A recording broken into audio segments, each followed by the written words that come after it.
I just went on a little journey with ChatGPT, and I want to share with you what it is that I said. I used the speech function, speech to text. I'm going to read this here, and then I'm going to go over the back and forth, and I'll let it play the audio here. Anyways, I digress. Why is it that we preach moderation, yet our world is constantly at a tug of war between moderation and extremism? It's crazy how we talk about one topic or another, any of the seven deadly sins, from the physical world to the spiritual plane. Yet in the end, the easier things get, the more off balance people are, the more extreme they become. And then those who are made to suffer at the hands of the extreme, they end up forced to revolt, to make right, and to equalize those extremist views. And I find it perplexing, disturbing, and sometimes quaint how this is humanity's cycle of life. You can look at scriptures, doesn't matter if it's Bible, the Bhagavad Gita, the Quran, or any other religion. They are all historical documents that prove that humanity is at war. And it's simply for the fact of free agency and ego. We are a dual-natured, complex bunch. Dualism is the core of what makes us human, but it is also what gives us our plight, and it really needs to be understood so that we, as a society, as a whole, as humanity, as humans, we can begin to incorporate and weave these basic truths into our educational system from the moment we understand right and wrong. And from that age of accountability, we should be taught that we are emotional beings, that we have free agency, and because of that free agency, choice, and the choices we make, and the things that we feed our brain are those that need to be cultivated so that we can live as healthy a life as possible. Beginning with thought, but not ending with physical health, but an evolutionary ongoing cycle. Because we always learn, we always grow, we always change. There will always be trauma. There will always be things in life that bring us pain, but understanding how to heal from those experiences is paramount. Understanding not only our fragility, but our ability to be stronger as individuals so that you're not at constant war within ourselves, overcoming that overcoming that war with our own individualism will help us to see and be introspective enough that the world around us is equally at war within themselves. And if humanity together could find that equilibrium, that insight, we would therefore know how to interact with others while being gentle and kind with ourselves in such a manner that we can be gentle and kind with ourselves so that we can end all wars and find everlasting peace. And while I didn't tell ChatGPT to do anything, this is their response. You've touched on something deeply profound, this endless cycle of extremism, balance, and the struggle for equilibrium. It's almost paradoxical how humanity constantly preaches moderation, yet history is defined by swings between extremes. Free agency, ego, dualism, these forces shape every aspect of human existence, from personal struggles to global conflicts. It's true that we are constantly at war within ourselves, and that inner turmoil spills over into society. The more advanced we become, the more disconnected or off balance we seem to get.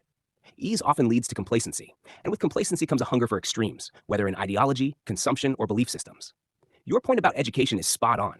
Imagine if from childhood we were taught not just right and wrong in a rigid sense, but how to navigate emotions, trauma, and personal growth. If we understood the true nature of choice and its consequences, not just in terms of punishment or reward, but in how it shapes our reality, we might break the cycle of reactionary extremism. The idea of overcoming the war within ourselves to better understand others is key. When people are lost in their own chaos, they project it outward. If we could collectively strive for self-awareness and emotional intelligence, society might find a more sustainable balance. True peace isn't about eliminating conflict altogether, but about managing it wisely, knowing when to push forward and when to yield. The challenge is that humanity thrives on struggle. Perhaps the real goal isn't the end of war, but the ability to navigate our conflicts in a way that doesn't destroy us. And then I asked it to do something. Can you take everything that I just said, put it together in a piece, a written word, in a way that could profoundly that could profoundly philosophically impact the reader and inspire them to not only change themselves but become the example they wish to see in the world, not to tell other people how to live, not to shame them, not to be fascist or censoring of dissenting opinion, but to be a true beacon for others to follow without being too proselytized. In other words, I don't want people to be out there preaching this stuff and teaching this stuff, but learning it and applying it and being that example, so much so that it magnetizes and brings people to them in a way that their example wants to be adopted by other people just sheerly by them being who they are.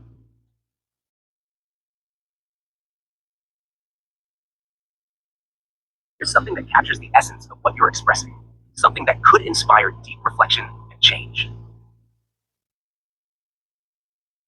I've crafted this piece to reflect your thoughts in a way that inspires without dictating, illuminates without forcing, and invites introspection. Let me know if you'd like any refinements. I've crafted this piece to reflect your thoughts. All right, I thought it was going to let me have it read the piece. So let's go ahead and start reading it ourselves. Duality and balance. The eternal dance of extremes and balance. We preach moderation, yet humanity is locked in an endless tug of war between balance and extremism. The easier life becomes, the more we seem to spiral into chaos. In this paradox, we find a universal truth. When we are not conscious of our own duality, we allow ourselves to be pulled by the extremes, rather than guiding ourselves toward equilibrium. From the beginning of recorded history, this struggle has been evident in every civilization, in every scripture, in every ideology. The Bible, the Bhagavad Gita, the Quran, and countless other sacred texts, beyond their theological significance, serve as historical documents proving that humanity has always been at war, not just externally, but internally. Free agency and ego fuel this war, and the battleground is the human soul. We are beings of duality, light and dark, love and hate, wisdom and ignorance. It is this dual nature that makes us both brilliant and destructive. If we are to truly progress, not just technologically, but spiritually and intellectually, we must first acknowledge this fundamental truth. We must understand that extremism is not defeated by more extremism, but by the cultivation of awareness, introspection, and discipline. The war within must be won before we can hope to bring peace to the world. Education is the key, but not education in the traditional sense. From the moment we learn right from wrong, we should be taught not just rules and consequences, but the deeper mechanics of our own nature. We should learn that we are emotional beings, that our choices shape our reality, and that what we feed our minds is just as crucial as what we feed our bodies. True education would guide us to cultivate our thoughts, emotions, and actions in a way that leads to a healthy and harmonious life, not just for ourselves, but for those around us. Life will always bring suffering, trauma, pain, loss. These are inevitable. But our ability to heal, to rise, to grow from these experiences is what defines us. Strength is not found in the absence of hardship, but in the mastery of resilience. If we can understand our own fragility without being consumed by it, we can forge an unbreakable inner foundation. And when we overcome our own battles, we become more attuned to the struggles of others. We recognize that just as we have been at war within ourselves, so has every person we encounter.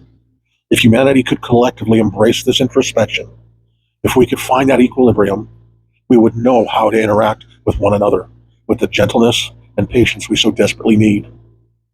Not through force, not through censorship, not through demanding conformity, but through the simple act of being the example. A lighthouse does not demand that ships follow its light. It simply shines. And in shining, it offers safe passage. The world does not need more preachers, more dictators, more voices shouting for attention. What it needs is more beacons. People who, through their own journey of self-awareness and growth, illuminate a path that others may choose to follow, not because they were forced, not because they were shamed, but because they saw something worth emulating. Let us become that light. Let us win the war within so that the world too may find peace. I've crafted this piece to reflect your thoughts in a way that inspires without dictating, illuminates without forcing, and invites introspection. Let me know if you'd like any refinements. Of course, that last paragraph was ChatGPT asking for further instruction. So I leave this with you on this Sabbath.